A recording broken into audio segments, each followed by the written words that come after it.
Hello hi and welcome back to YouTube channel Shweta Senthil.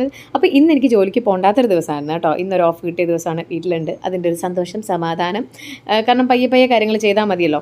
പിന്നെ കുറച്ച് വർക്കും ഉണ്ട് ചെയ്യാനായിട്ട്. അപ്പം ഇത് കഴിഞ്ഞിട്ട് വേണം അതിലേക്ക് കിടക്കാൻ. അപ്പോൾ രാവിലെ ഞാൻ വെച്ച് ഉച്ചയ്ക്കുള്ള കാര്യങ്ങൾ ചെയ്തിട്ട് രാവിലത്തെ കിടക്കാൻ. അപ്പോൾ ഞാൻ ഇത്തിരി പരിപ്പ് വെള്ളത്തിലിട്ട് വെച്ചിട്ടുണ്ടായിരുന്നു. പരിപ്പൊന്ന് വേവിക്കാനായിട്ട് വെക്കുകയാണ് കേട്ടോ. കാരണം പരിപ്പും ചീരയും കൂടി ഇട്ടിട്ട് ഒരു കറി. അപ്പം രണ്ടുമായി, ചീരയുമായി പരിപ്പുമായി പൊഴിച്ച് കറിയുമായി, പിന്നെ വേറൊരു സ്പെഷ്യൽ തോരനായിട്ടൊന്നും ഉണ്ടാക്കാനൊന്നും നിന്നില്ല. ഇത്രയേ ഉള്ളൂ. അപ്പോൾ പരിപ്പ് ഒരു 2-3 വിസിൽ വരാൻ വേണ്ടിയിട്ട് കുക്കറിൽ വെച്ചിട്ടുണ്ട്. ആ സമയം കൊണ്ട് ചേട്ടൻ എനിക്ക് ഇതേ തേങ്ങ തിരികെ തരികയാണ് കേട്ടോ. നല്ല ചേട്ടൻ. അപ്പോൾ എനിക്ക് തേങ്ങ തിരികുന്നത് വലിയ ബുദ്ധിമുട്ടുള്ളൊരു കാര്യമാണ്. പിന്നെ ഞാൻ തിരികെ ഇന്നൊന്നും തീരില്ല. പിന്നെ ഒരു ചേട്ടൻ തന്നെയാണ് എനിക്ക് എപ്പോഴും തേങ്ങ തിരികെ തരുന്നത്. അപ്പോൾ ചേട്ടൻ അത് ചെയ്തു തരുന്നുണ്ടായിരുന്നു. ആ സമയം കൊണ്ട് നൈസായിട്ട് ഈ ഇൻഡക്ഷൻ വെറുതെ ഇരിക്കുന്നുണ്ട്. അപ്പോൾ അങ്ങനെ വിട്ടാൽ പറ്റില്ലല്ലോ എന്ന് വെച്ച് ഞാൻ അതിലേക്ക് ചോറും കൂടെ വയ്ക്കുകയാണ് കേട്ടോ. അപ്പോൾ ഒരു സൈഡും കൊണ്ട് ഇതങ്ങാവും. രാവിലെ ചോറ് വെച്ചാണ്ടല്ലോ, ശരിക്കും പറഞ്ഞാൽ ചോറ് വയ്ക്കുന്നത് വലിയൊരു പണിയൊന്നുമല്ല. കാരണം പ്രത്യേകിച്ച് നമ്മൾ തെർമൽ കുക്കറിലാണ് വെക്കുന്നത്. നമ്മളിട്ട് എന്താ പറയുക, അടുപ്പിലൊന്നും വെക്കേണ്ട കാര്യമില്ല. പക്ഷേ എങ്കിൽ പോലും ഈ സാധനം രാവിലെ വെച്ചില്ലെങ്കിലുണ്ടല്ലോ, പിന്നെ കുറച്ച് കഴിഞ്ഞാൽ ആട്ടാവാമെന്ന് വിചാരിച്ചു കഴിഞ്ഞാൽ നമ്മളങ്ങ് മറന്നു പോകും.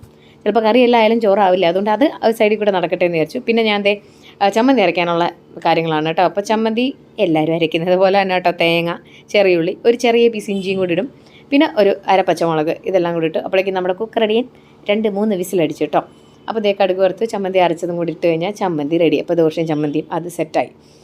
അതിൻ്റെ കാര്യങ്ങളൊക്കെ ചെയ്യാണ്. അപ്പോൾ പൊതുവേ ഇവിടെ വീട്ടിൽ ഞാനാണെങ്കിലും ഏട്ടനാണെങ്കിലും ഒരുപാട് കറികളൊന്നും ഉണ്ടാക്കി ഒരുപാട് എന്താ പറയുക, സദ്യ കഴിക്കണ പോലൊന്നും ഭക്ഷണം കഴിക്കാൻ ആഗ്രഹം ഉള്ള ഒരാളല്ല. ഒരുപാട് കറികൾ ഇഷ്ടവുമല്ല. വളരെ കുറച്ച് മിനിമൈസ് ചെയ്ത് ഫുഡ് കുക്ക് ചെയ്യുക, എന്നിട്ട് അത് കഴിക്കുക, അതാണ് താല്പര്യം. അപ്പോൾ അതിന് നല്ല രുചിയുമാണ്. പിന്നെ ഒന്നും വേസ്റ്റ് ആവില്ല. നമുക്ക് ആവശ്യമുള്ള കാര്യങ്ങൾ മാത്രമാണല്ലോ ചെയ്യുന്നത്. അങ്ങനെയാണ് പൊതുവേ ചെയ്യാറുള്ളത്. അപ്പോൾ ചായയുടെ പരിപാടി അവിടെ നടക്കുന്നുണ്ട്. അപ്പോൾ ഇന്ന് ഒരുപാട് വേറെ കാര്യങ്ങൾ ചെയ്യാനുണ്ട്. അക്കാഡമിക്കലി ഉള്ള കാര്യങ്ങളുണ്ട്, പിന്നെ കുറച്ച് എഴുതാനും വായിക്കാനും ചെയ്യാനും ഒക്കെ ഉണ്ട്. അപ്പോൾ അതുകൊണ്ട് എന്താ ചെയ്തത്, പെട്ടെന്ന് പണി തീർത്തിട്ട് ആ കാര്യങ്ങളിലേക്ക് പോകാമെന്ന് വിചാരിച്ചു. അപ്പം ഞാനിപ്പോൾ എന്താ ചെയ്യുന്നതെന്ന് വെച്ചാൽ ഒരു ബോട്ടിലിൽ വെള്ളം നിറച്ച് വെക്കും കേട്ടോ. അല്ലെങ്കിൽ ഞാൻ വെള്ളം കുടിക്കാൻ ഭയങ്കര മടിയെന്നല്ല, ഇഷ്ടമാണ്. പക്ഷേ പോയി എടുത്ത് കുടിക്കാൻ പിന്നെ പോകാമെന്ന് വിചാരിച്ചിരിക്കും. അപ്പോൾ അതിൻ്റെ അകത്ത് ഞാൻ കുറച്ച് ചിയ സീഡ്സാണ് ഇടുന്നത് കേട്ടോ. അപ്പം അത് അങ്ങനെ വണ്ണം കുറയ്ക്കാനോ എന്നുള്ള രീതിയിലല്ല, എനിക്കിഷ്ടമാണ്. ഇല്ല, നമ്മുടെ ഈ കസ്കസ് പോലെ ഇരിക്കുമല്ലോ സാധനം. അപ്പോൾ അതിങ്ങനെ വെള്ളം കുടിക്കുമ്പോഴത്തേക്കും ഒരു ഫ്ലേവർ പോലെ അതിങ്ങനെ കഴിക്കുന്ന പോലെ തോന്നും. ഒരിങ്ങനെ പൊങ്ങി കിടക്കില്ല. അപ്പോൾ നല്ല രസം അത് കഴിക്കാൻ. പിന്നെ ഹെൽത്ത് ബെനിഫിറ്റ്സും ഉണ്ടല്ലോ ചിയ സീഡ്സിന്. അപ്പോൾ ഞാൻ അത് ഇട്ടിട്ട് ആ വെള്ളം വെച്ച് കഴിഞ്ഞാൽ കുറച്ച് കഴിയുമ്പോൾ അതിങ്ങനെ പൊങ്ങി വരും. എന്നിട്ട് അത് കുടിക്കാൻ നല്ല രസമാണ്. അപ്പോൾ ഞാൻ ആ ബോട്ടിൽ ഫുള്ളും ഫിനിഷ് ചെയ്യും. ഒരു ബോട്ടിലും കൂടെ ഫില്ല് ചെയ്ത് അതും കഴിക്കും. അതിൽ ചിയ സീഡ്സ് ഇട്ടില്ല, വെറുതെ. അപ്പോൾ നമ്മുടെ പരിപ്പും ചീരയും കൂടെ ഉള്ള കറിയാണ് വെക്കുന്നത് കേട്ടോ. അപ്പോൾ ഒരു ചട്ടി എടുത്ത് ചൂടാക്കി അതിൻ്റെ അകത്ത് കടുക് പൊട്ടിച്ചിട്ട് വറ്റൽമുളകിട്ട് കുറച്ച് ചെറിയുള്ളി അരിഞ്ഞതിട്ടിട്ടുണ്ട്. അതിൻ്റെ കൂടെ തന്നെ ഒരിത്തിരി ഇഞ്ചിയും ഒരിച്ചിരി വെളുത്തുള്ളിയും കൂടെ ചതച്ചിട്ടിട്ടുണ്ട് കേട്ടോ. അപ്പോൾ ഇതിലേക്ക് പിന്നെ നമ്മൾ ആഡ് ചെയ്യുന്നത് കുറച്ച് മുളക് പൊടിയാണ്. പച്ചമുളക് വേണമെങ്കിലും ഇടാം. പിന്നെ ഒരു കളറൊക്കെ ഇരുന്നോട്ടെ എന്ന് വിചാരിച്ചു. പക്ഷേ പിന്നെയാണ് മനസ്സിലായത് ചീരയ്ക്ക് ഓൾറെഡി റെഡ് കളറുണ്ട്, പിന്നെ ആ കളറിൻ്റെ ആവശ്യമില്ല, പച്ചമുളകായാലും മതി. എന്നിട്ട് അതിലേക്ക് നമ്മൾ വേവിച്ച് വെച്ചിരിക്കുന്ന പരിപ്പ് അങ്ങോട്ടേക്ക് ഒഴിച്ച് കൊടുക്കുകയാണ്. കുറച്ച് വെള്ളം കൂടെ ചേർത്തിട്ട് നമ്മുടെ കൺസിസ്റ്റൻസി അനുസരിച്ച്. ചിലരെന്താ അറിയോ, ഈ വെള്ളം പോലെ ആക്കാണ്ട് കറി പോലെ ആക്കാണ്ട് ഒരു തോരൻ പോലെ ആക്കാറുണ്ട്. പക്ഷേ ഇവിടെ രണ്ടും കൂടെ ഇരിക്കട്ടെ, ഒരു മിക്സ്ഡ് പരുവം ആയിക്കോട്ടെ എന്ന് വിചാരിച്ചിട്ട് ഞാൻ കുറച്ച് വെള്ളം കൂടെ ചേർത്തിട്ടുണ്ടായിരുന്നു. ശരിക്കും ഇതിൻ്റെ അകത്തോട്ടെ നമുക്ക് ഒരു പിടി ചീരയോ അല്ലെങ്കിൽ മുരിങ്ങയിലയോ എന്തെങ്കിലും മതി കേട്ടോ. പിന്നെ പടവലങ്ങ അല്ലല്ലോ, എന്താ പേര്, കുമ്പളങ്ങ ഇടാം. പിന്നെ വെള്ളരിക്ക ഇടാം. ഇതൊക്കെ നമുക്ക് ഇട്ടിട്ട് ഈ കറി വെക്കാം. ഞാൻ അങ്ങനെ വെക്കാറുണ്ട്. ഇതിപ്പോൾ ചീര ഉണ്ടായിട്ട് വെച്ചു എന്നേ ഉള്ളൂ. അപ്പോൾ കുറച്ച് ചീര അധികം ഉണ്ടായിരുന്നു. അപ്പോൾ ഏട്ടൻ പറഞ്ഞു അതിൽ തന്നെ ഇട്ടോ, കാരണം ഇനി വേറെ തോരൻ വെക്കാനും അതിന് വേണ്ടിയിട്ടൊന്നും നിൽക്കേണ്ട. എന്താണെങ്കിലും നമ്മുടെ വയറ്റിലോട്ട് തന്നെയാണല്ലോ പോകുന്നത്. ഗുണമുള്ള കാര്യമാണല്ലോ. അപ്പോൾ ഒരുമിച്ച് കിട്ടും. ഇവിടെ ഇപ്പോൾ മോൾക്കാണെങ്കിലും ഏട്ടനാണെങ്കിലും എനിക്കാണെങ്കിലും ഈ കറിയൊക്കെ ഇഷ്ടമാണ്. പക്ഷേ അമ്മയ്ക്ക് ഇങ്ങനത്തെ കറികൾ വലിയ താല്പര്യമില്ല. കാരണം നമ്മുടെ തെക്കോട്ട് ഇങ്ങനത്തെ കറികളൊന്നും എനിക്ക് തോന്നുന്നില്ല ഉണ്ടെന്ന്. ഇത് വടക്ക് സൈഡിലെ കറികളാണ് ഇതൊക്കെ കൂടുതലും. അപ്പം അമ്മയ്ക്ക് വലിയ താല്പര്യമില്ല. പക്ഷേ എന്നാലും കഴിച്ചു കേട്ടോ. പക്ഷേ ഏട്ടനും ഇവിടെ എല്ലാവർക്കും ഇഷ്ടമാണ്. അങ്ങനെ അതൊക്കെ വെച്ചു. അപ്പോൾ ചീരയും പരിപ്പുള്ള കറി, മീൻ ഫ്രൈ, ചോറായിരുന്നു ഉച്ചക്കലത്തേക്ക് വേണ്ടിയിട്ട് പ്രിപ്പയർ ചെയ്ത്. രാവിലെ ദോശ, ചമ്മന്തി എല്ലാം സെറ്റാണ്. അപ്പോൾ ഇനി നമുക്ക് കുറച്ച് സംസാരിച്ചാലോ. ഹലോ, അപ്പോൾ നമുക്ക് ബ്രേക്ക്ഫാസ്റ്റ് കഴിക്കാം. പണിയെല്ലാം കഴിഞ്ഞിട്ടുണ്ട് കേട്ടോ. അപ്പം ഉച്ചക്കലത്തെ കാര്യമായി, രാവിലത്തെ കാര്യമായി, ഇനിയിപ്പോൾ സമാധാനമായിട്ടിരുന്ന് കഴിക്കാം. അപ്പോൾ ഞാൻ കഴിക്കാൻ പോയപ്പോൾ ഞാൻ വിചാരിച്ചു കുറച്ച് കാര്യങ്ങൾ പറയാമെന്നുള്ളത്. നമ്മളെന്താണ്, കുറച്ച് പേർക്കൊക്കെ അറിയാം ഞാൻ എന്ത് ചെയ്യുന്നു എന്നുള്ള കാര്യങ്ങളൊക്കെ അറിയാം. പക്ഷേ ഇതിന് മുന്നേ ഉണ്ടല്ലോ, ഇപ്പം ഞാൻ വർക്ക് ചെയ്യുന്ന ഒരു സിറ്റുവേഷനിൽ മുന്നേ ആയിട്ട് ഞാൻ പണ്ട് വർക്ക് ചെയ്തിരുന്നത് റേഡിയോയിലാണേ. അപ്പം റേഡിയോ മാങ്കോയിൽ വർക്ക് ചെയ്തിട്ടുണ്ട്. അതേപോലെ തന്നെ മുന്നേ കുവൈറ്റിൽ ഒരു UFM എന്ന് പറഞ്ഞൊരു FM ഉണ്ടായിരുന്നു. അപ്പോൾ എൻ്റെ ഒരു 10-18 വയസ്സായപ്പോഴത്തേക്ക് ഞാൻ അവിടെ വർക്ക് ചെയ്യാൻ പോയതിൻ്റെ ഒരു വലിയ മാസ്മരിക കഥകളൊക്കെ ഉണ്ട്, അതൊക്കെ ഞാൻ പിന്നെ പറയാം. അപ്പോൾ ഞാൻ എന്തായാലും FM-ലായിരുന്നു വർക്ക് ചെയ്തുകൊണ്ടിരുന്നത്. അപ്പോൾ എനിക്ക് ഭയങ്കര ഇപ്പോഴത്തെ ഒരു ടൈമിൽ ഞാൻ ഭയങ്കരമായിട്ട് മിസ് ചെയ്യുന്നൊരു കാര്യമാണ് അവിടുത്തെ ആ ഒരു ജോബും ആ ഒരു സമയവും ഒക്കെ. കാരണം നമ്മളെന്നും അപ്ഡേറ്റഡ് ആയിരിക്കും. FM-ലാകുമ്പോൾ അറിയാമല്ലോ, ന്യൂസിലാണെങ്കിലും FM-ലൊക്കെ ആകുമ്പോഴത്തേക്കും നമ്മളെന്നും നമുക്ക് ഓരോ കോണ്ടൻറ്റ്സ് വേണം. ആ കോണ്ടൻറ്റ് വെച്ചിട്ടാണ് നമ്മുടെ ഓരോ ദിവസവും പോകുന്നത്. അപ്പോൾ ഒരു മാറ്റർ എടുത്തിട്ടായിരിക്കും നമ്മൾ ആ ദിവസം സംസാരിക്കുന്നത്. പക്ഷേ ഉണ്ടല്ലോ അതിൻ്റെ റെസ്പോൺസ്, അതായത് നമ്മൾ ഒരുപാട് കാര്യങ്ങൾ ഇപ്പോൾ പത്രത്തിൽ വായിച്ചതോ അല്ലെങ്കിൽ അതിനെക്കുറിച്ച് നമ്മൾ പഠിച്ചതോ ഉപരിയായിട്ട് ഓരോരുത്തരുടെ ജീവിത അനുഭവങ്ങളാണ് നമുക്ക് ആ ഒരു പ്രോഗ്രാമിലൂടെ കിട്ടുന്നത്. ഈ 3 മണിക്കൂർ നമ്മൾ അറിയുന്നത് ഓരോരുത്തരുടെ ആ ഒരു കോണ്ടന്റിനെ കുറിച്ചിട്ടുള്ള കോൺസെപ്റ്റ്സും അവരുടെ ഐഡിയാസും കാര്യങ്ങളും ഒക്കെയാണ്. അപ്പോൾ ഭയങ്കര രസമാണ് ആ ഒരു ഷോ. അപ്പോൾ ഞാൻ അത് കഴിഞ്ഞിട്ടും വർക്ക് ചെയ്യുന്ന സമയത്ത് ഇപ്പോൾ ഞാൻ വളരെ നല്ലൊരു ജോബിൽ ഇരിക്കുകയാണ്. പക്ഷെ എങ്കിൽ പോലും വിത്ത് ഓൾ ഗ്രാറ്റിറ്റ്യൂഡ് ഞാൻ പറയുകയാണ്, ചില സാധനങ്ങൾ നമ്മൾ അവിടെ വർക്ക് ചെയ്ത എക്സ്പീരിയൻസിൻ്റെ ആ ഒരു ഇത് നമുക്ക് കിട്ടുന്നില്ല. ഇപ്പോൾ നമ്മൾ കൂടുതലും സ്റ്റുഡൻസിൻ്റെ കൂടെയാണ്, അല്ലെങ്കിൽ നമ്മൾ കുറച്ചുകൂടെ അക്കാഡമിക്കലി അങ്ങനെ പോകുന്നൊരു സിറ്റുവേഷനാണ്. പക്ഷെ മറ്റൊന്ന് വെച്ചാൽ നമുക്ക് ഇഷ്ടമല്ല. എനിക്കാണെങ്കിൽ സംസാരിക്കാൻ ഭയങ്കര ഇഷ്ടമാണ്. എന്നെ അറിയാവുന്നവർക്ക് എല്ലാവർക്കും അറിയാം, ഞാൻ നന്നായിട്ട് സംസാരിക്കാൻ ഇഷ്ടപ്പെടുന്ന ഒരാളാണ്, കേൾക്കാൻ ഇഷ്ടപ്പെടുന്ന ഒരാളാണ്. അപ്പോൾ അങ്ങനെ നമുക്ക് സംസാരിക്കാൻ, ഓരോ വിഷയങ്ങളെ കുറിച്ചിട്ട് സംസാരിക്കാൻ, ഓരോരുത്തരുടെ അഭിപ്രായം അറിയാനൊക്കെ ഭയങ്കര താല്പര്യമാണ്. അപ്പോൾ നമ്മുടെ ഇന്ന് ഈ റീസെൻ്റ്ലി ഇപ്പോൾ കുറച്ച് ദിവസമായിട്ട് ഇങ്ങനെ വന്നിരിക്കുന്ന ഒരു കാര്യത്തിനെക്കുറിച്ച് പറഞ്ഞു വരികയാണ് ഞാൻ.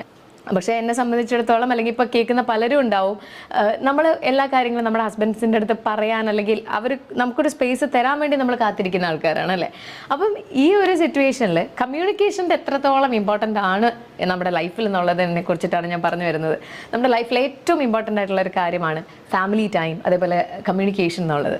അപ്പോൾ നമുക്ക് അബ്ദുൽ കലാം സാറൊക്കെ പറഞ്ഞ പോലെ നമുക്ക് നമ്മുടെ ജോബിൽ നമ്മളെ റീപ്ലേസ് ചെയ്യാൻ ഒരുപാട് ഓപ്ഷൻസ് ഉണ്ടാവും. അപ്പോൾ നമ്മൾ ജോബ് ചെയ്യേണ്ട ഒരു സമയം ഉണ്ടാവും. മേ ബി എക്സ്ട്രാ നമുക്കൊരു 2-3 മണിക്കൂർ നമ്മൾ ചെയ്യുന്നതിനും കുഴപ്പമില്ല. പക്ഷേ 24 മണിക്കൂർ നമ്മൾ എന്ത് പറഞ്ഞാലും ഇല്ല, ജോലിയുണ്ട്, എനിക്ക് ഓഫീസിലെ കാര്യങ്ങളുണ്ട്, എനിക്ക് സ്കൂളിലെ കാര്യങ്ങളുണ്ട്, കോളേജിലെ കാര്യം, ഇങ്ങനെയൊക്കെ പറഞ്ഞിരിക്കുമ്പോഴത്തേക്കും നമ്മളുടെ സമയം ആഗ്രഹിച്ചിരിക്കുന്നത് നമ്മുടെ പാർട്ട്ണർ, അല്ലെങ്കിൽ നമ്മുടെ കുട്ടി, അല്ലെങ്കിൽ നമ്മുടെ വീട്ടിലെ അമ്മയും അച്ഛനും, ഇവർക്കൊക്കെയാണ് നമ്മളെ കിട്ടാതെ പോകുന്നത്.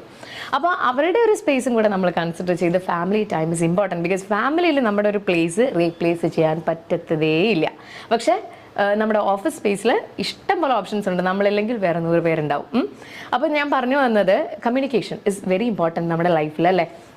ഇപ്പോൾ ഈ അടുത്ത് കുറച്ച് ദിവസമായിട്ട് വന്നുകൊണ്ടിരിക്കുന്ന ഒരു വാർത്തേനെ ആസ്പദമാക്കി പറയുകയാണെങ്കിൽ, നിങ്ങളെല്ലാവരും വായിച്ചിട്ടുണ്ടാവും, ഒരു 21 വയസ്സുള്ള ഒരു ഗർഭിണിയായ ഒരു പെൺകുട്ടി, അതിൻ്റെ അവസ്ഥ, ആ കുട്ടി കുഞ്ഞിനെ എടുത്ത് ബാൽക്കണിയിൽ കൂടെ വെളിയിൽ താഴെ വലിച്ചെറിഞ്ഞു, അത് മരണപ്പെട്ടു എന്നുള്ളതൊക്കെ ഭയങ്കര സങ്കടപ്പെട്ട ഒരു കാര്യമാണ്. പ്രത്യേകിച്ച് ഒരു അമ്മ എന്ന നിലയിൽ എനിക്കിതൊക്കെ കേൾക്കുമ്പോൾ എനിക്കത് ചിന്തിക്കാൻ പറ്റുന്നില്ല എങ്ങനെയാണെന്ന്. മറ്റൊരു കാര്യം ചിന്തിക്കുമ്പോൾ ഈ കുട്ടിക്ക് ഇതെങ്ങനെ ചെയ്യാൻ പറ്റി എന്നുള്ളതാണ്. കാരണം നമുക്കറിയാലോ, ഒരു പ്രസവം കഴിഞ്ഞിട്ടോ ഒരു സിസേറിയൻ കഴിഞ്ഞിട്ടോ നമ്മൾ അനുഭവിക്കുന്ന ഒന്ന് അനങ്ങാൻ പറ്റാത്തൊരു സിറ്റുവേഷനിൽ അതെങ്ങനെ അതിന് ചെയ്യാൻ പറ്റുന്നു, അതിൻ്റെ ബോഡി അതിനെ അനുവദിക്കുന്നു എന്നുള്ളതും ഒരു ചോദ്യമാണ്. എന്തോ ആയിക്കോട്ടെ, അതിൻ്റെ പ്രൊസീജിയേഴ്സൊക്കെ നടന്നുകൊണ്ടിരിക്കുകയാണ്, കേസും കാര്യങ്ങളൊക്കെ, അത് ആ വഴി നടക്കട്ടെ, അതിനെക്കുറിച്ച് ഞാൻ കമൻറ്റ് ചെയ്യുന്നില്ല.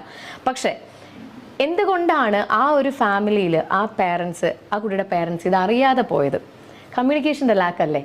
ഞാൻ പറയുന്നു, ഇപ്പോൾ അവരുടെ ഫാമിലിയിൽ എന്തെങ്കിലും ഇഷ്യൂസ് ഉണ്ടോ വേറെ ഉണ്ടോ എന്നൊന്നും നമുക്കറിയില്ല. പക്ഷേ നമ്മളുടെ വീട്ടിൽ ഒരു കാര്യം, ഇപ്പം നമ്മുടെ പേരൻസ് ആണെങ്കിലും നമ്മുടെ പാർട്ട്ണർ ആണെങ്കിലും നമ്മുടെ കൂടെ ഉള്ള ഒരാൾ കുറേ നാൾക്ക് നമുക്കൊരു കാര്യം എങ്ങനെ ഹൈഡ് ചെയ്യാൻ പറ്റുന്നു? എന്തുകൊണ്ട് മറ്റൊരാളത് മനസ്സിലാക്കുന്നില്ല? അല്ലെങ്കിൽ നമ്മൾ കുറച്ച് ഡള്ളാണ്. ഈ പറയുന്ന പോലെ ഈ ഗർഭിണിയുടെ വയറ് കണ്ടിട്ട് തിരിച്ചറിയണമെന്നൊന്നും അല്ല ഞാൻ പറയുന്നത്. പക്ഷേ ഒരിക്കലും ഒരു ഗർഭിണിയുടെ മാനസികാവസ്ഥ ഒരു നോർമൽ ഒരു ഹ്യൂമനെ പോലെ ആയിരിക്കില്ല. അപ്പോൾ അതിൽ വരുന്ന കുറേ ചേഷ്ടകളുണ്ടാവും, കുറേ വ്യത്യാസങ്ങളുണ്ടാവും, ഫുഡ് ഹാബിറ്റ്സിൽ വ്യത്യാസം ഉണ്ടാവും, അല്ലെങ്കിൽ ഭക്ഷണം കഴിക്കാൻ തോന്നില്ല, അല്ലെങ്കിൽ സംസാരം ഉണ്ടാവില്ല, അല്ലെങ്കിൽ 74 മണിക്കൂറും ബെഡിലായിരിക്കും. ഇങ്ങനെയൊക്കെ ആകുമ്പം സ്വാഭാവികമായിട്ടും നമ്മുടെ വീട്ടിലുള്ളവർ കമ്മ്യൂണിക്കേറ്റ് ചെയ്യണം. എന്താണ് നിനക്ക് പ്രശ്നം, എന്താണ് നിൻ്റെ കുഴപ്പം എന്നുള്ളത് കമ്മ്യൂണിക്കേറ്റ് ചെയ്യാനുള്ളൊരു സ്പേസ് അറ്റ്ലീസ്റ്റ് ഉണ്ടെങ്കിൽ ഈ കുട്ടി നമ്മളടുത്ത് കമ്മ്യൂണിക്കേറ്റ് ചെയ്തേനെ, ആ പാരൻസിൻ്റെ അടുത്ത് കമ്മ്യൂണിക്കേറ്റ് ചെയ്തേനെ എന്നാണ് എനിക്ക് തോന്നുന്നത്. അപ്പോൾ ഇതെൻ്റെ ഒരു വ്യൂ പോയിന്റിൽ നിന്നാണ് ഞാൻ പറയുന്നത്. കമ്മ്യൂണിക്കേഷൻ എന്ന് പറയുന്നത് വളരെ ഇമ്പോർട്ടൻ്റ് ആയിട്ടുള്ളൊരു കാര്യമാണ്. അപ്പം സിമിലർ ആയിട്ടുള്ളൊരു കാര്യമാണ് നമ്മുടെ ഇപ്പം +2 10th റിസൾട്ട്സ് വന്നുകൊണ്ടിരിക്കുകയാണ്. അപ്പോൾ 10th റിസൾട്ടൊക്കെ വന്നപ്പോൾ ഒരുപാട് പേര്, നമ്മൾക്കറിയാം, നമ്മുടെ മക്കളെ വളർത്തുന്ന ഒരുപാട് പ്രതീക്ഷയിലാണ്. ഡോക്ടർ ആവണം, എഞ്ചിനീയർ ആവണം, പൈലറ്റ് ആവണം, അങ്ങനെ ഓരോ കാര്യങ്ങളും വെച്ചിട്ടായിരിക്കും നമ്മൾ വളർത്തുന്നത്.